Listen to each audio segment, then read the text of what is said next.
Merveilleux moment que tu nous accordes encore ce matin. Merci pour cette réunion de prière et merci pour ton peuple qui est rassemblé à plusieurs endroits, Seigneur, pour recevoir ce, cet enseignement aujourd'hui. Certains vont nous écouter en direct, d'autres dans les jours à venir, dans les semaines, les mois et les années à venir. Quel que soit, Seigneur, le jour où quelqu'un se connecte à ce message, Saint-Esprit soit toujours là, actif, pour agir, pour convaincre les cœurs. Je me soumets entièrement à toi, je me recommande entièrement à toi. Glorifie le Seigneur Jésus au travers encore de ces moments. Au nom de Jésus-Christ, Père, nous te sommes infiniment reconnaissants. Amen. Amen.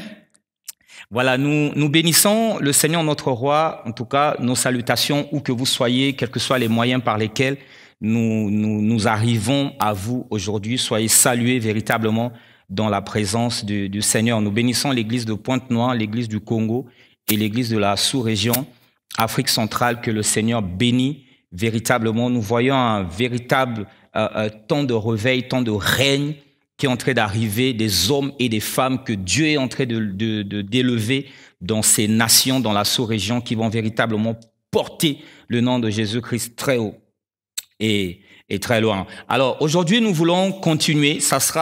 Nous pensons que ça sera suite et fin de notre série, le genre de message que les croyants de ma génération n'aiment plus entendre. Donc, la partie 4. Le sous-thème que nous abordons aujourd'hui est simple. N'oublions pas l'éternité.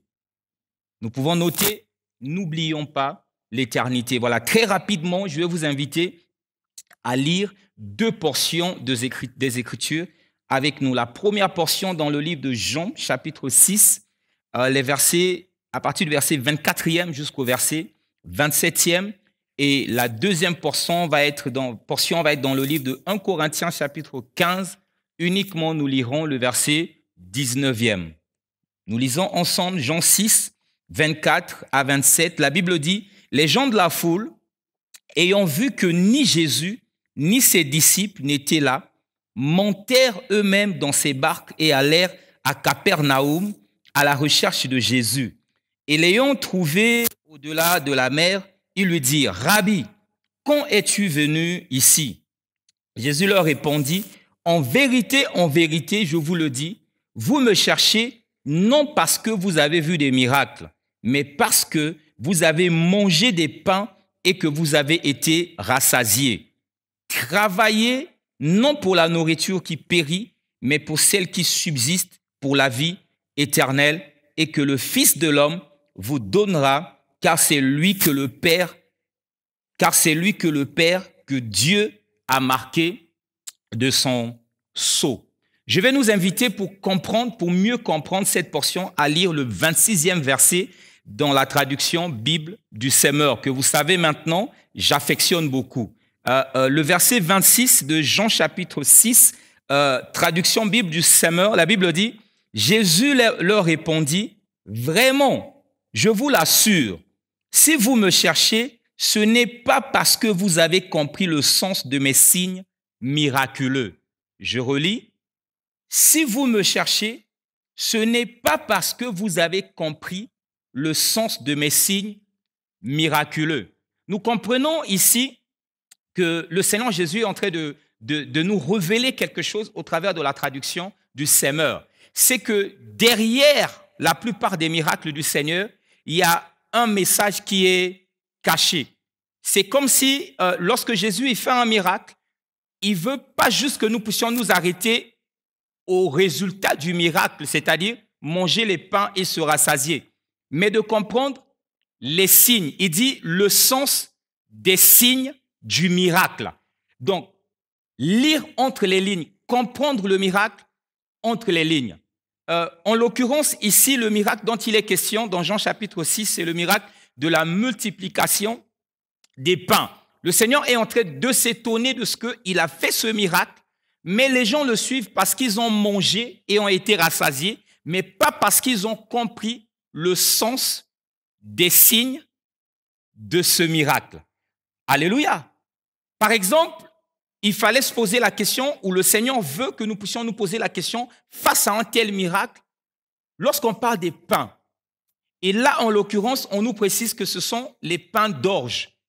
Pourquoi la Bible ne dit pas seulement que Jésus a multiplié le pain? Pourquoi la Bible nous dit que l'enfant avait ramené 5 pains d'orge? Pourquoi la Bible précise 5 pains d'orge? Que veut dire l'orge dans les Écritures? Quel est le sens prophétique de l'orge? Il faut se poser la bonne question et aller comprendre. Par exemple, se poser la question, pourquoi 2 poissons et 5 pains? Pourquoi pas 5 poissons et 2 pains? Et pourquoi pas 6 pains? Pourquoi pas 7 pains? Pourquoi uniquement 2 poissons et 5 pains? L'autre question qu'il va falloir se poser ici, c'est que la Bible dit, alors que le Seigneur demande aux disciples de faire asseoir les gens et de les nourrir, ils disent, mais nous n'avons pas suffisamment d'argent pour aller acheter de quoi manger. Et là, il y a un jeune garçon.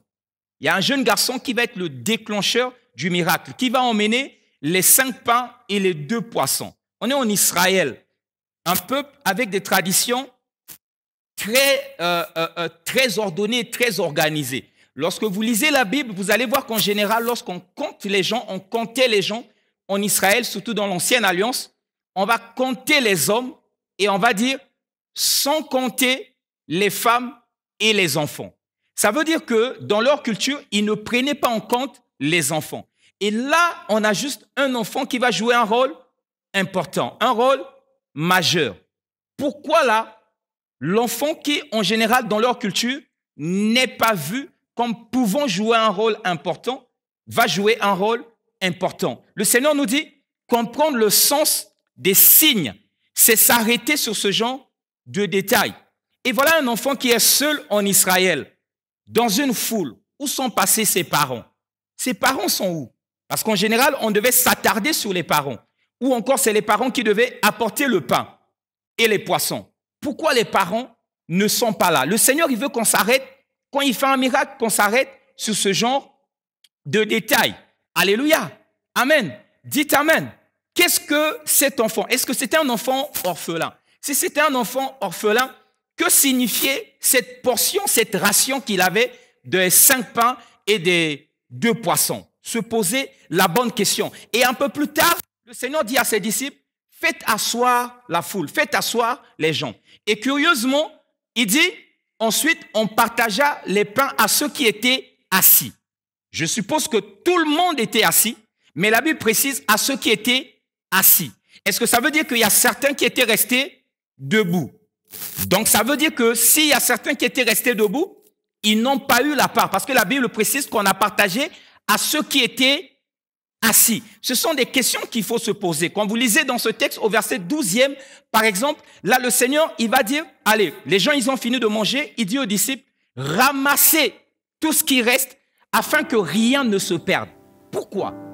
Pourquoi rien ne devait se perdre? Le Seigneur, il veut qu'on se pose ce genre de questions pour aller comprendre quel est le sens du miracle. Et alors qu'ils viennent ramasser tous les pains, tout le reste plutôt, eh ben, ils vont arriver à constituer 12 paniers. Pourquoi 12 paniers? Pourquoi pas 11 paniers? Pourquoi pas 10? Pourquoi pas 20 paniers? Pourquoi 12 paniers? On ne s'est pas posé la question, on a juste cherché le pain. Et on part des restes. Le Seigneur a multiplié et les pains et les poissons. Mais là, curieusement, quand vous lisez dans les restes, il n'y a pas les poissons, il n'y a que les pains. Pourquoi les poissons n'ont pas de reste? Pourquoi uniquement les pains? Alors, toutes les questions que je suis en train de vous poser, en fait, ce sont des questions que moi, je me suis posées et j'arrive à développer. Le Seigneur me révèle un certain nombre de choses au travers de ces questions, mais je ne vais pas les aborder. Je veux juste nous ouvrir l'esprit et moi, je l'ai compris. Depuis que j'ai compris ces choses, chaque fois que je vois un miracle de Jésus, je m'arrête sur les détails parce qu'il nous enseigne, selon la traduction Bible du Semeur, que nous devons essayer de comprendre le sens des signes miraculeux. Nous devons essayer d'aller comprendre. Et depuis là, bien dans le Seigneur, j'ai commencé à découvrir les miracles du Seigneur Jésus dans une dimension prophétique. En général, le miracle va être l'accomplissement d'une prophétie qui a été donnée avant, antérieurement, ou bien le miracle va être le départ d'une prophétie, qui va s'accomplir. Je n'ai pas le temps pour aller dans ces détails, mais le Seigneur a reproché aux hommes de ne pas le suivre. Je relis le texte, la traduction du Semeur. Vraiment, je vous l'assure, si vous me cherchez, ce n'est pas parce que vous avez compris le sens de mes signes miraculeux. Alléluia.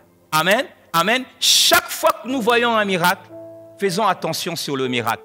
Je parle des miracles du Seigneur, pas des miracles farfelus que je vois aujourd'hui, que les gens, les hommes s'imposent ou se forcent de créer pour faire le waouh, impressionner les gens. Il y a juste des miracles quand je...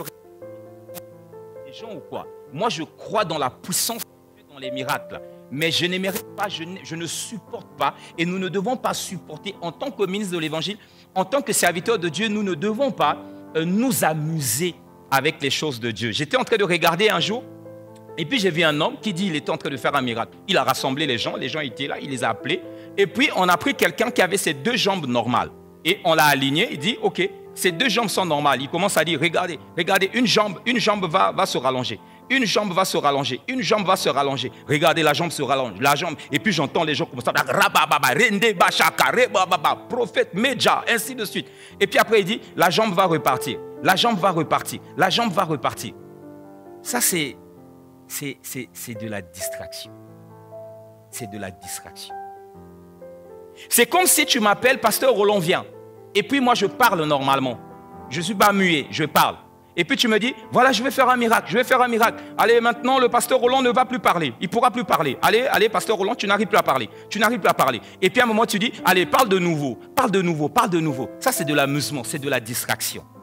Le miracle consisterait à rencontrer quelqu'un, et je crois que Dieu est capable de le faire au travers de ses prophètes, au travers de ses serviteurs, à rencontrer quelqu'un. Il y en a des gens qui sont comme ça, qui ont vraiment une jambe longue, l'autre elle est courte, et puis à prier pour que la jambe qui est courte retrouve celle qui est longue et ait le même niveau. Je crois que Dieu peut le faire. Le miracle, ce serait de rencontrer quelqu'un qui est muet, qui n'a jamais parlé, de déclencher la parole dans sa bouche, pas de s'amuser avec les gens comme une ampoule qu'on éteint et puis qu'on rallume, qu'on éteint, qu'on rallume. Ça, c'est des choses farfelues. Le Seigneur, il fait des miracles et il nous dit les miracles qu'il fait ont derrière un message qu'il veut véhiculer. Alléluia. Je prie que Dieu te donne le don pour faire les miracles, mais ne t'amuse pas avec ce don-là. Ne t'amuse pas avec ceux qui sont autour de toi. Que Dieu te donne de faire des véritables miracles de Dieu. Alléluia.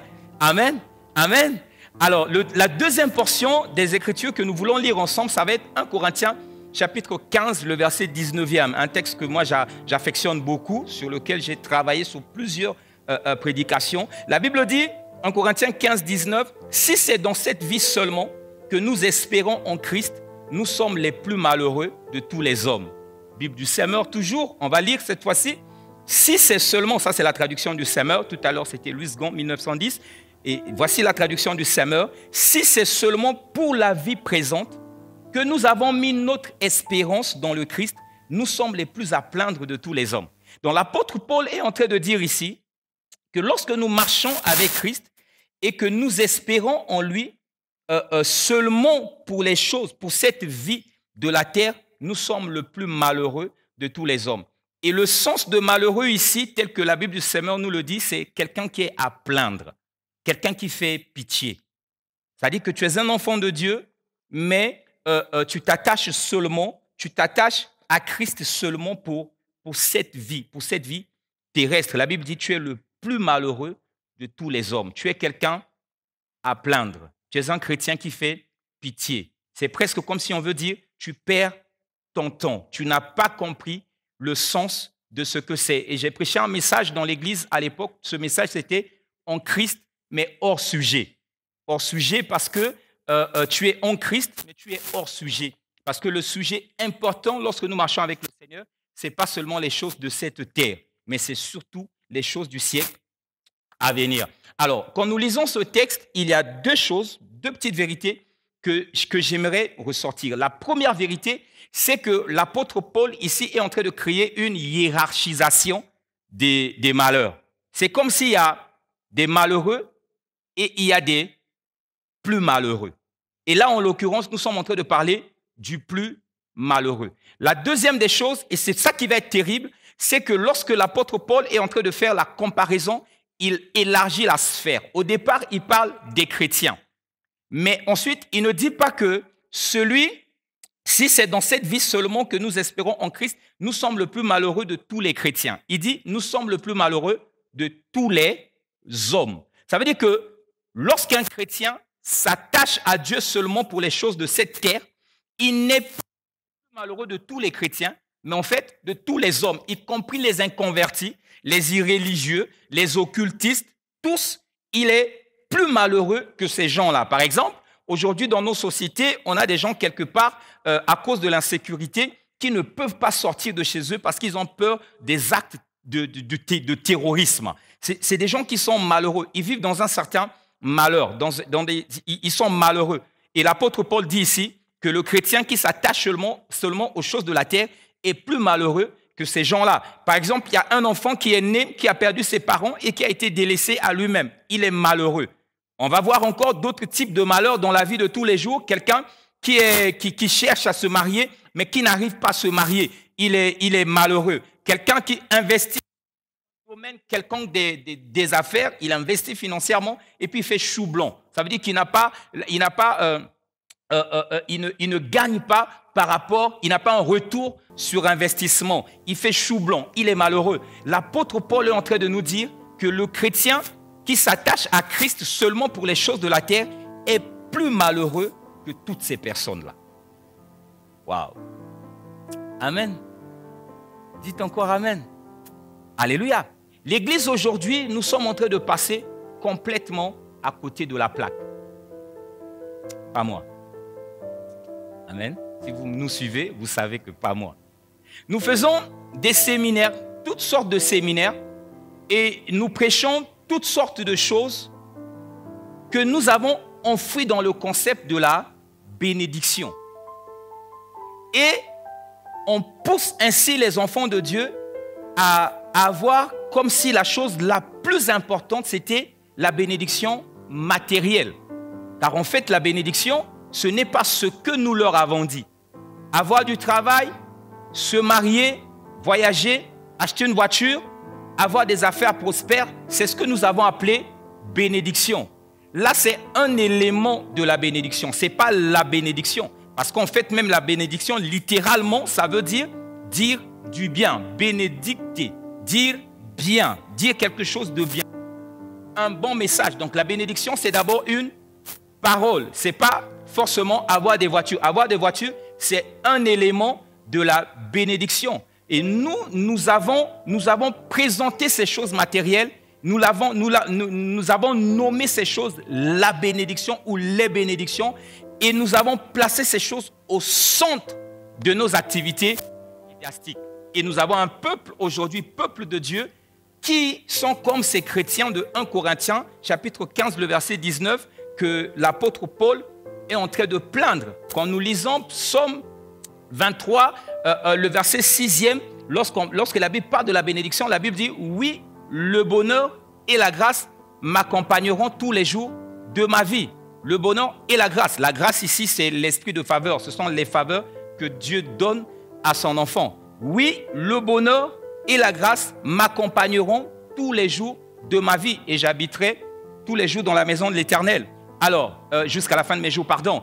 Le bonheur et la grâce accompagnent. Le bonheur et la grâce, ce n'est pas le but. Mais le bonheur et la grâce accompagnent l'enfant de Dieu.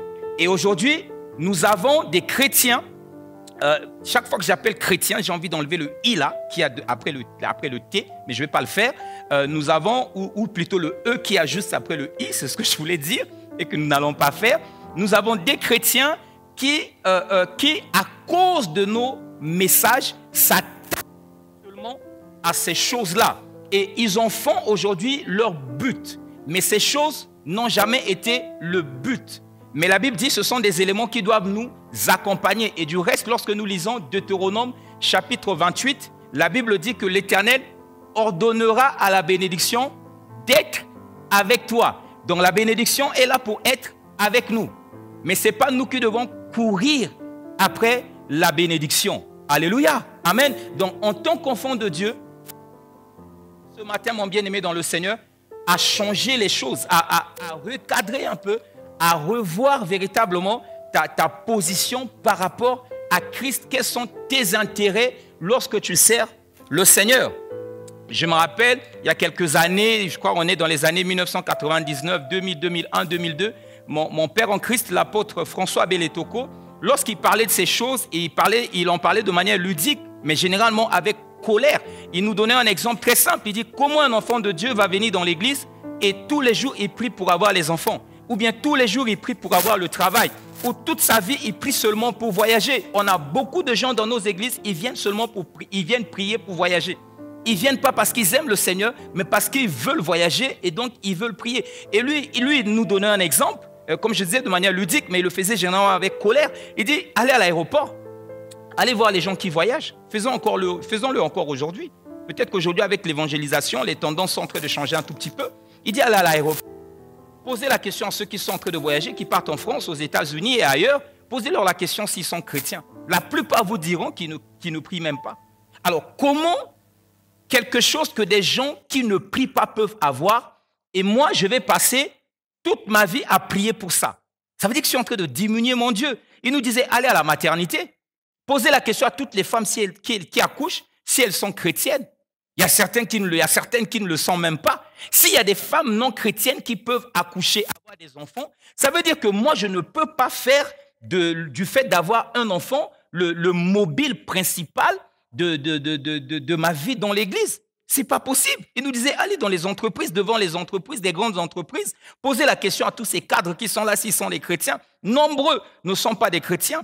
Et comment des païens qui ne prient pas, d'autres insultent même Dieu, ils arrivent à travailler, à devenir cadres dans les entreprises, et nous allons prier seulement pour avoir du travail. Ça veut dire que nous sommes en train de ne pas comprendre ce que nous devons faire dans notre vie. Et là, nous sommes comme ces chrétiens-là que l'apôtre Paul, ici je dis, est en train de plaindre dans 1 Corinthiens chapitre 15, le verset 19e. Nous devons rééquilibrer. La semaine dernière, depuis quelques mois, je suis en train de vous parler du principe de l'équilibre.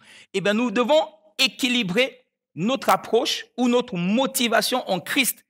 Ici, l'équilibre, ça va être le fait de marcher avec Christ en espérant, en soupirant, bien entendu, ce n'est pas une mauvaise chose, les richesses de la terre, mais sans oublier l'importance des richesses du siècle à venir. Il s'agira pour nous d'apprendre à ne pas seulement chercher la main de Dieu qui bénit, qui donne, mais à chercher aussi le cœur de Dieu, à chercher surtout la présence de Dieu. Quand vous parcourez les Écritures, en général, vous allez voir que les promesses de Dieu, quand Dieu fait une promesse, généralement, il va toujours attacher ce qu'il va donner sur le plan humain et ce qu'il va donner sur le plan spirituel. Marc chapitre 10, les versets 29 et 30 peuvent nous le montrer.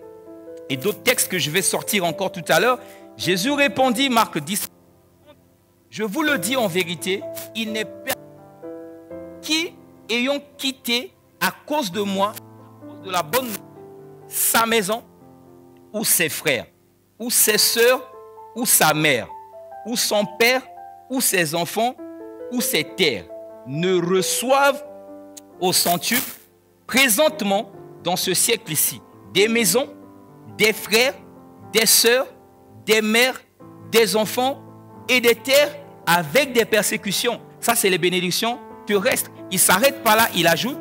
Et dans le siècle à venir, la vie éternelle, l'équilibre. Dites avec moi, l'équilibre.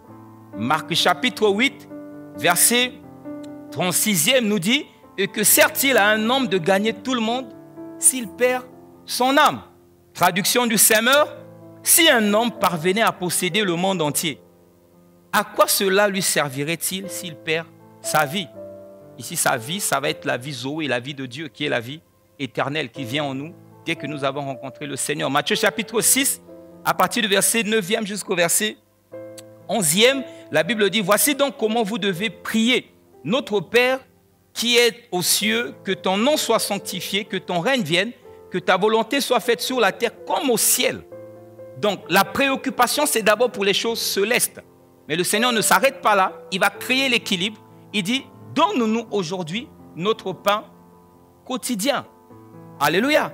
Donc, en tant que disciples de Christ, et si nous sommes des pèlerins sur la terre, ce qui doit nous préoccuper, ça va être d'abord les intérêts du royaume, c'est-à-dire le règne de Dieu au milieu des hommes.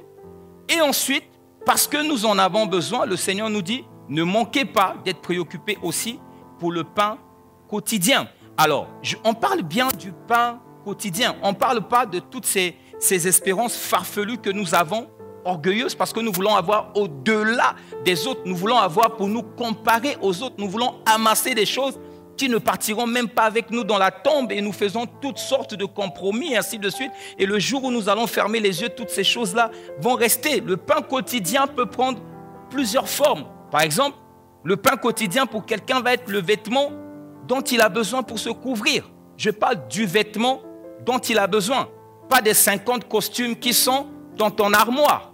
Ça ne sert à rien 50 costumes et regarde bien en général, c'est 4 ou 5 costumes que tu arrives à porter tous les jours pour vivre. Mais le fait d'en avoir 50 et puis tu es là tous les jours, tu vois un nouveau modèle, tu vas prier par rapport à cela. Ça, ce n'est pas le pain quotidien. Le pain quotidien, c'est de demander à Dieu ce qui est nécessaire pour ta subsistance. Et puisque Dieu, il bénit au-delà, il va le faire. Mais ça ne doit jamais être ta préoccupation à toi. Le pain quotidien pour quelqu'un d'autre, ça va être le repas dont il a besoin pour tenir la journée. Ça, c'est un pain quotidien. Ce n'est pas toujours le pain qu'on achète à la boulangerie. Pour quelqu'un d'autre, ça va être la personne qui va nous ouvrir une porte. Parce que nous sommes en train de travailler, on mène une affaire ou bien on a besoin d'une connexion.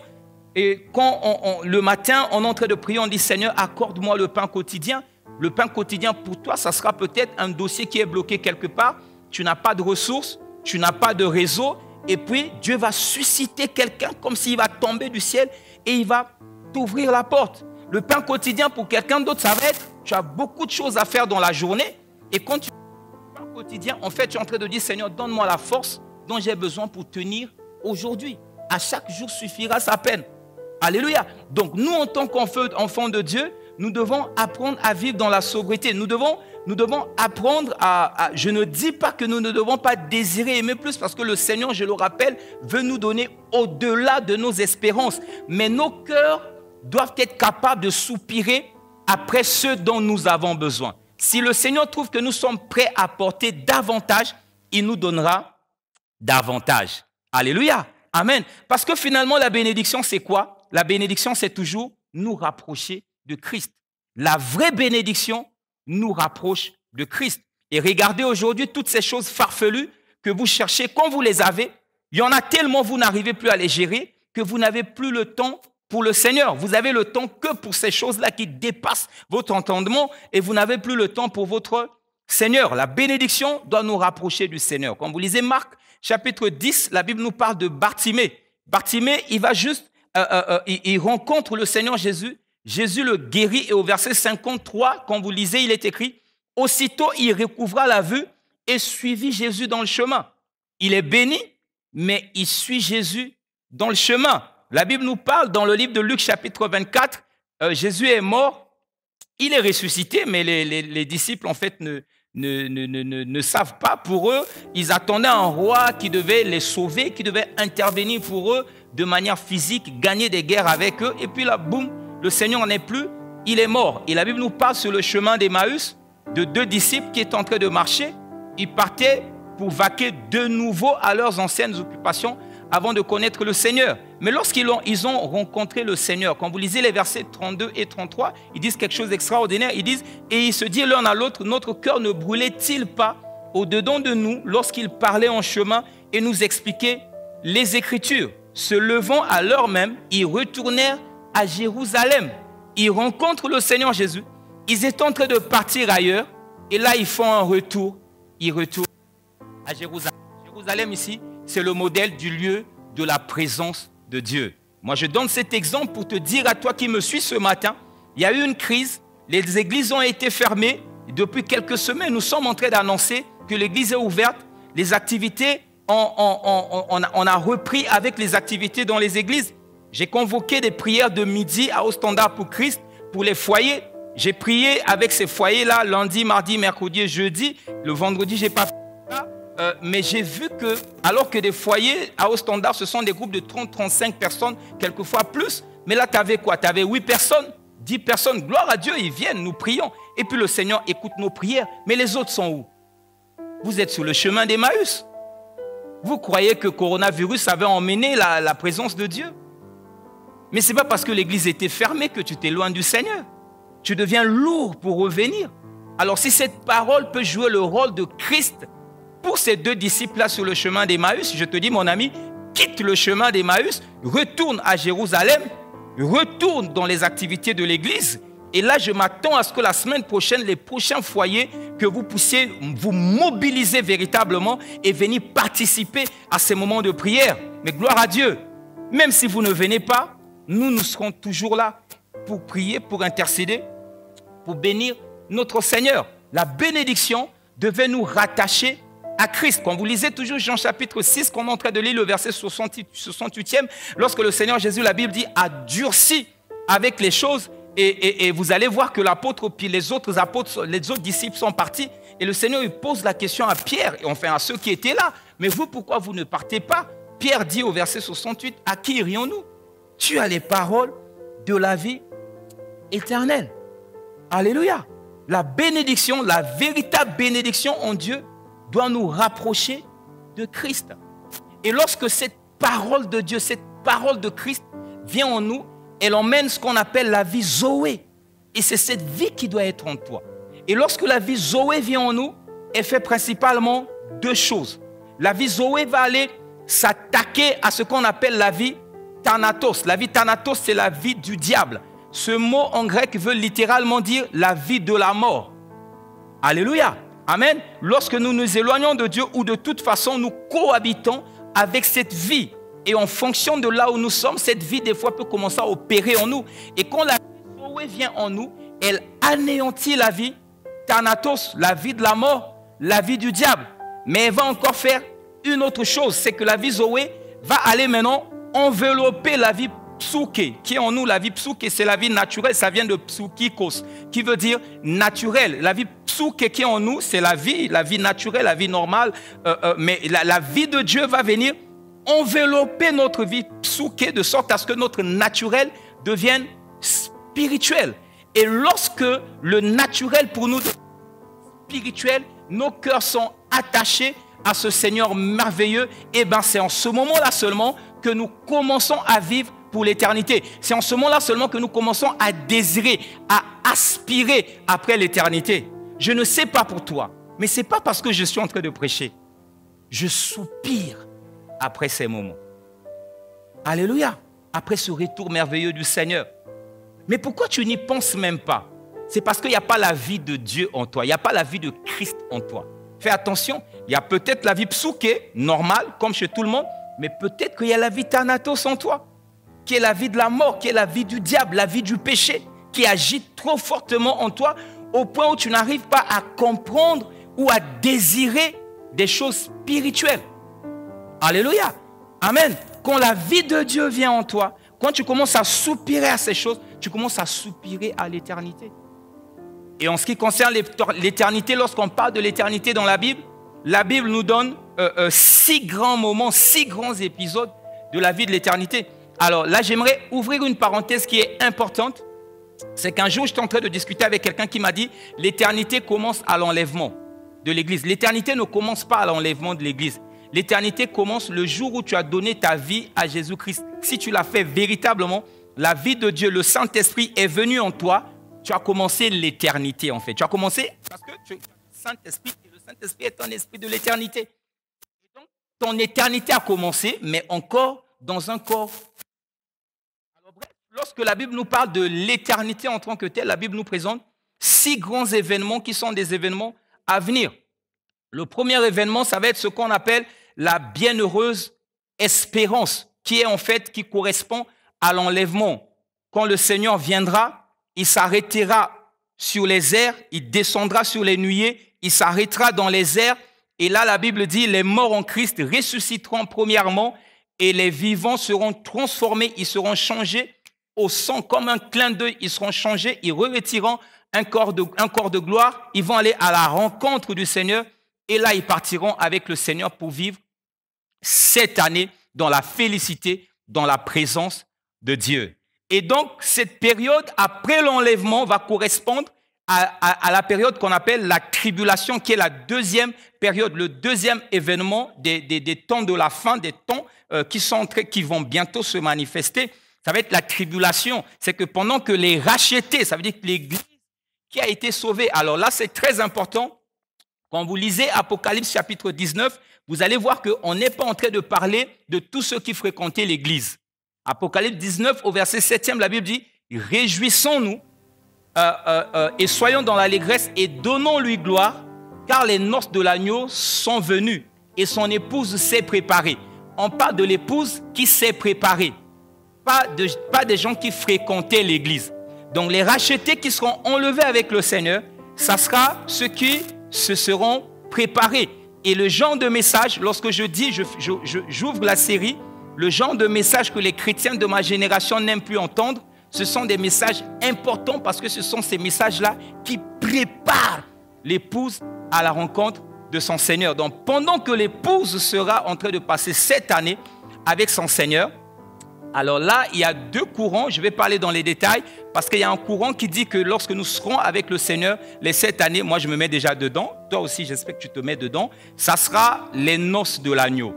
Alors, il y a un autre courant auquel moi j'appartiens, je m'identifie plus.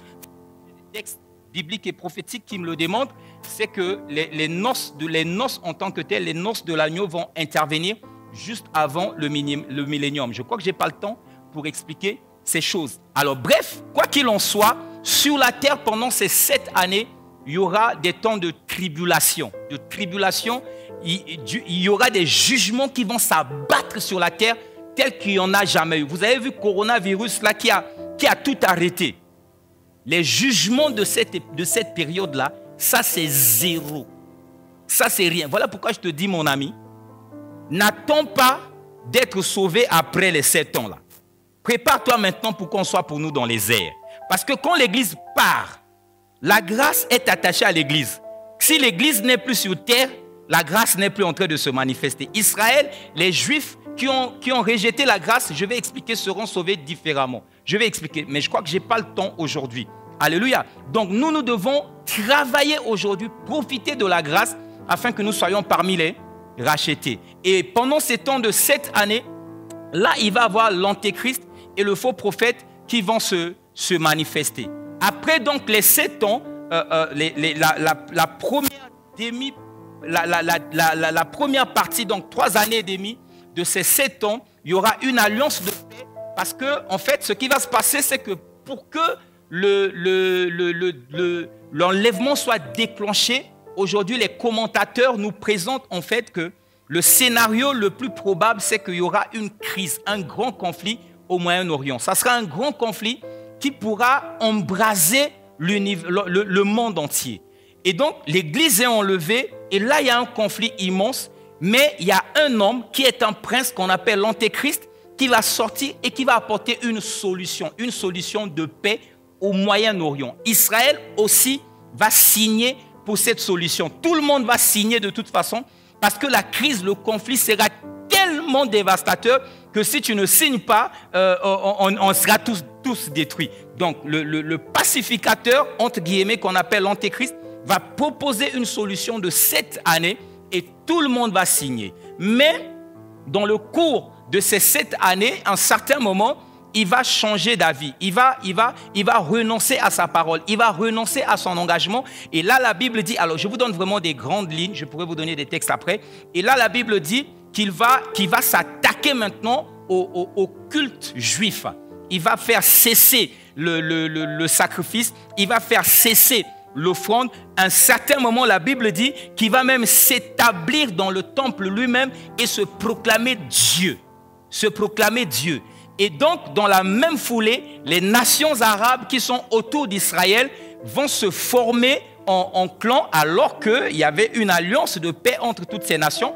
elles vont se former en clan, elles vont attaquer Israël. Et Israël sera sur le point d'être anéanti. Et là, le Seigneur Jésus reviendra maintenant. Ça sera là son véritable retour, accompagné des rachetés. Nous là, on va l'accompagner. On va l'accompagner. Vous savez, Jésus, quand il est venu pour la première fois en Israël, il s'est manifesté, mais il n'a pas été glorifié, entre guillemets, comme un roi en tant que tel. Et là, il va descendre et ça sera des moments solennels. Et quand il va descendre maintenant, il ne va pas s'arrêter dans les airs, il va poser son pied, la Bible dit, sur la montagne des Oliviers. Et la montagne va se fondre en deux.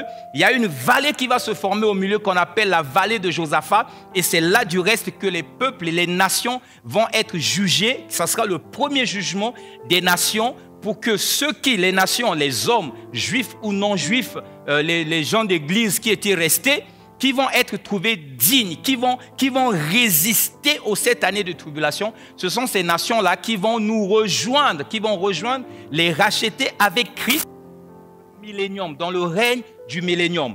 Et dans le règne du millénium, les rachetés auront leur corps de gloire, mais ces nations-là vont garder un corps physique. Et c'est ces nations du reste qui vont repeupler la terre pendant les 1000 ans. C'est très facile à comprendre. Il y aura 2 peuples. Un peuple avec un corps de gloire en train d'administrer le royaume avec le Seigneur et un autre peuple qui sera là pour vivre et pour repeupler les nations. C'est un peu l'image de Jésus quand il a été ressuscité pendant les 40 jours, quand il s'est manifesté au milieu des hommes, il avait un corps glorieux. Il était dans ce monde physique, mais avec un corps glorieux. Il apparaissait, il pouvait apparaître à n'importe quel endroit. Le physique ne l'arrêtait plus. Donc, il y avait une cohabitation pendant les 40 jours avant la Pentecôte entre Jésus avec un corps glorieux et le reste des disciples et tout le monde avec un corps physique. Pendant le millénium, ça sera exactement comme ça. Donc, le millénium, ça va être le 3e événement. Alors, le 4e événement, parce que le 3e, c'est le retour du Seigneur qui vient poser son pied sur la montagne. Et cet événement, on appelle ça la révélation de Jésus-Christ. C'est parce que c'est quand il va poser son pied sur la montagne des Oliviers qu'il va intervenir pour Israël, qui sera en train d'être battu par les nations arabes. Il va intervenir avec les armées célestes qui vont entrer dans le combat. Et enfin seulement, Israël va reconnaître donc les Juifs qui ont régné Jésus. Ils vont maintenant le reconnaître comme étant le Messie. C'est là que vous voyez dans le texte de Zacharie, chapitre 12, je pense que c'est le verset 10e, où la Bible dit « En ce jour-là, je répandrai sur la maison de David un esprit de grâce et de supplication. Ils se tourneront vers moi, celui qu'ils avaient percé. » Alléluia. Ils pleureront comme on pleure sur un fils premier-né. Donc, Israël maintenant va reconnaître Jésus comme étant le Seigneur. C'est là seulement que le Seigneur va porter le véritable nom prophétique de roi des rois, Seigneur des seigneurs. Alléluia. Amen. Amen. Et donc, ensuite, après ça, ça sera le millénium. Là, alors, avant le millénium, l'antéchrist et son faux prophète sont liés, ils sont jetés dans le feu ardent dans les temps ardents de feu et de soufre, ils sont jetés là-bas et Satan est lié. Pendant les 1000 ans, Satan est lié. Mais ça ne s'arrête pas là. Après les 1000 ans, Satan est encore relâché. Je t'explique ça, ce n'est pas important. De toute façon, tout ce que tu as fait, c'est ça que moi j'ai dit à l'église. Je peux expliquer ces choses, mais ce qui est important pour toi, c'est juste de t'attacher au Seigneur. Parce que dans tout ce que je suis en train de dire, ça ne dépendra pas de toi. Toi, tu as juste à être avec le Seigneur parmi les rachetés. Ce n'est pas toi qui vas combattre. L'Armageddon, ce n'est pas toi. Ce n'est pas toi qui vas combattre. Gog et Magog, ce n'est pas toi. Alléluia. Nous, tout ce que nous avons à faire, c'est de rester attachés à notre Seigneur et de marcher avec lui. Et là donc, le Seigneur, après les 1000 ans, Satan est de nouveau libéré. Et il va séduire encore quelques hommes, c'est curieux, et qui vont se révolter tout de suite. Dieu va arrêter cette révolte et cette fois-là, Satan sera lié et jeté lui aussi pour aller être en compagnie du faux prophète et de la bête dans les temps de feu et de souffle, lui aussi, il sera mis dedans. C'est là qu'interviendra maintenant ce qu'on appelle le tribunal du trône blanc, le tribunal de Satan, le jugement de Satan, le jugement des méchants, le jugement final, le dernier jugement en tant que tel, comme on dit. Après cet événement-là, c'est le 5e, le 6e événement, ça va être la venue ou l'arrivée de la nouvelle création, les nouveaux cieux, la nouvelle terre. Alléluia. Amen. Amen. C'est des choses, bien aimées dans le Seigneur. Lorsque nous regardons, nous avons l'impression de l'utopie. Alors, j'ai surpassé comme ça, je n'ai pas donné des textes bibliques, je n'ai pas dit exactement ce qui se passe dans chaque événement, parce qu'en même temps, je regarde le temps, je n'ai pas beaucoup de temps pour le faire. Peut-être que si nous sommes en présentiel, je vais l'expliquer et de toute façon, je vais faire cet enseignement lorsque nous allons reprendre avec l'académie à Haut Standard pour Christ pour aller donner tous les détails qu'il y a derrière afin que vous compreniez, parce que là, j'ai vraiment survolé juste en passant. Alléluia. Amen. Amen. Et c'est cette éternité-là que normalement, lorsque nous recevons la vie de Christ en nous, il y a comme un feu qui brûle en nous. Nous aspirons après ces moments. Nous aimons ces moments. Nous les attendons. Nous disons, Seigneur, ça va arriver quand? Si tu n'as jamais pensé à ça, ça veut dire peut-être que ta conversion a un problème. Alléluia. Ça veut dire peut-être qu'il n'y a pas la vie Zoé en toi. Il y a la vie Zoé en toi, mon ami. Tu ne peux pas aimer les choses de la terre. Parce que la vie Zoé va te pousser à connaître ces choses-là, à attendre ces choses-là. Et ces choses-là vont s'accomplir, mon bien-aimé dans le Seigneur. Vous savez, il y a quelques années, il y a quelques siècles, on était en train de parler des signes prophétiques, parce que je n'ai pas parlé de l'accomplissement des signes prophétiques qui font que aujourd'hui, l'enlèvement de l'Église est imminent. Je n'ai pas eu le temps d'en parler. Mais il y a quelques siècles, lorsqu'on parlait de la nation juive qui devait se reconstituer, et que le territoire de la terre promise, Israël, sera reconstitué, redonné aux Juifs. Vous savez, les gens ne croyaient pas. Les gens n'y croyaient pas. Mais puis un jour, c'est arrivé. Il y a un historien, un homme qui a écrit, il dit, excusez-moi, la Première Guerre mondiale a préparé la nation juive en tant que territoire, a éloigné les Palestiniens qui sont allés vers les terres arabes. La Deuxième Guerre mondiale a préparé les Juifs, après la persécution de Hitler et tout, à retourner dans la terre promise en Israël jusqu'à aujourd'hui. Et là, tous les signes de Amos, chapitre 9, sont accomplis. C'est-à-dire que Israël, la nation est reconstruite, le désert a refleuri, tous ceux qui vont en Israël et qui reviennent, ils nous disent que tous les éléments sont constitués aujourd'hui pour la préparation du prochain temple. Donc, tout ce que l'Écriture a annoncé est accompli. Mais il y a quelques siècles, les gens ne pouvaient pas imaginer que cette nation qui a été disloquée en l'an 70, après plusieurs siècles, presque 2000 ans, presque 1900 ans, quelque chose comme ça, que la nation se reconstruise. Donc lorsqu'on en parlait, j'imagine, en 1500, en 1600, les gens ne pouvaient pas croire. Et puis c'est arrivé.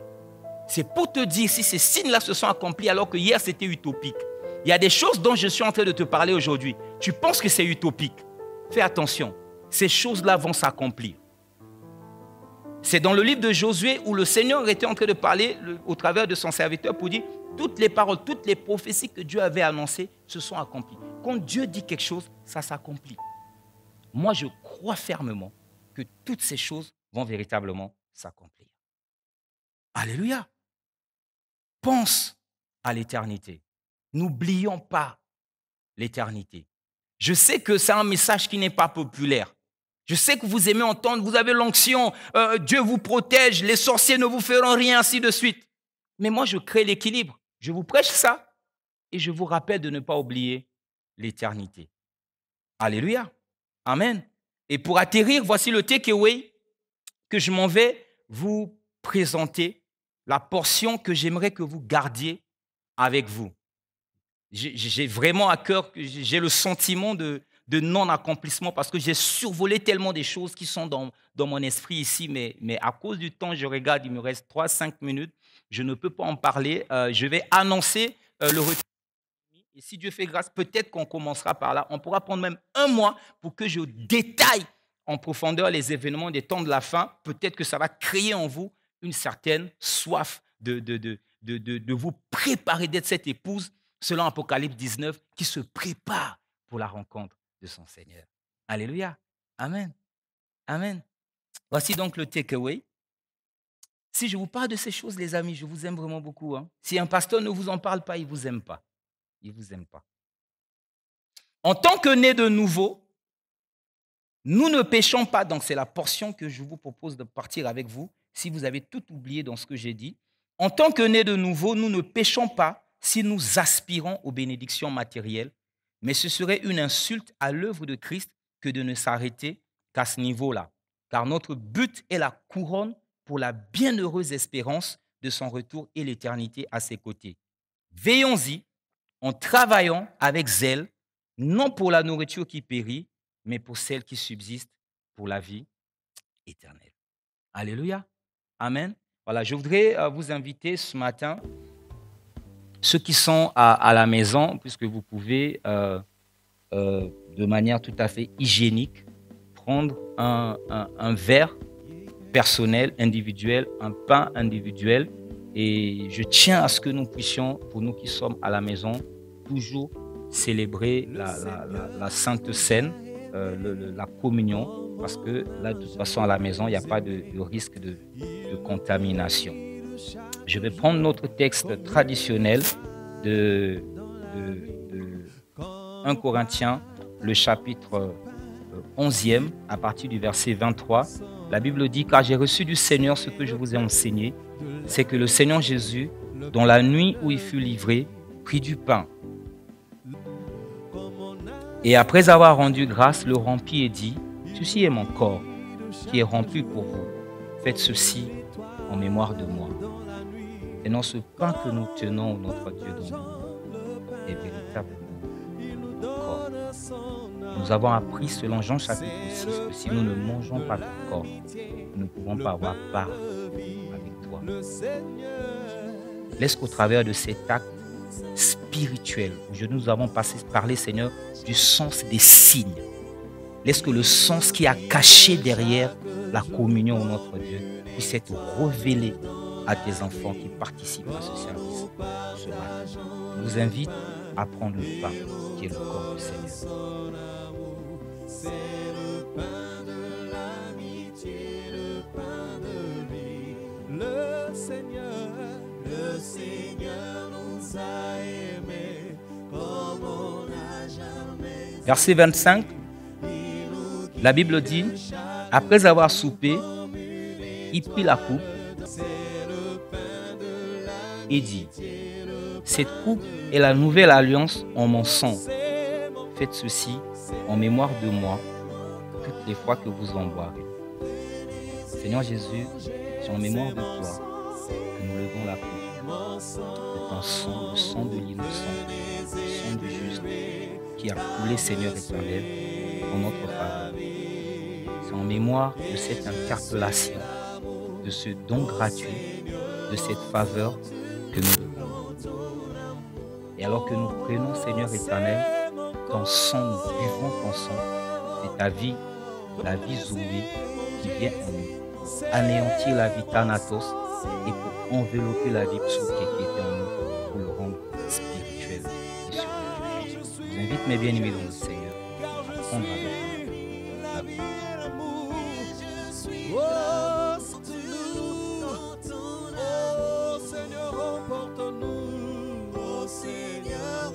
Amen. Voilà, je vais prier pour tous ceux qui ont préparé leur expression de reconnaissance. Je prie ce matin afin que vous puissiez apporter, selon tous les canaux que nous avons, apporter vos expressions, portions d'alliance, dixième, prémices, tout ce que vous avez préparé dans la maison du Seigneur pour faire avancer son œuvre. Seigneur, bénis ces portions qui sont apportées dans ta maison. Souviens-toi, Éternel de gloire, de tes enfants, parce que toi, tu ne traites pas pareillement ceux qui sont reconnaissants et ceux qui ne le sont pas. Traite tes enfants différemment parce qu'ils sont reconnaissants. Par le Saint-Esprit, dans le nom de Jésus, bénis ton œuvre, bénis ton peuple, Seigneur. Amen. Amen. Voilà, je vous bénis véritablement. Merci d'avoir pris le temps. Comme j'ai dit tout à l'heure, j'ai vraiment un sentiment de non-accomplissement parce que j'ai tellement de choses que j'avais prévues vous donner ce matin que malheureusement on ne peut pas faire à cause du temps. Mais nous allons ouvrir l'académie et nous allons commencer par ces choses-là. On prendra du temps. Il nous faut près d'une douzaine de sessions pour parler des événements du temps de la fin. Nous allons le faire dans les semaines à venir. Soyez bénis, passez une puissante semaine dans le Seigneur. Je vous aime beaucoup. Mon cœur, il brûle tous les jours pour vous voir accompli en Christ. Le Seigneur Jésus, il vous aime bien plus. Amen. Amen. Acclamons Jésus.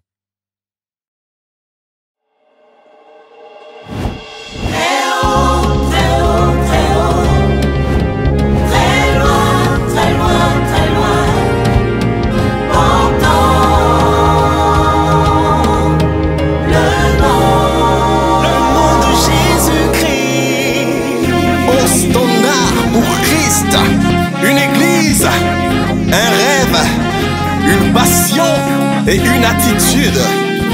Portez le nom de Jésus-Christ très haut et très loin.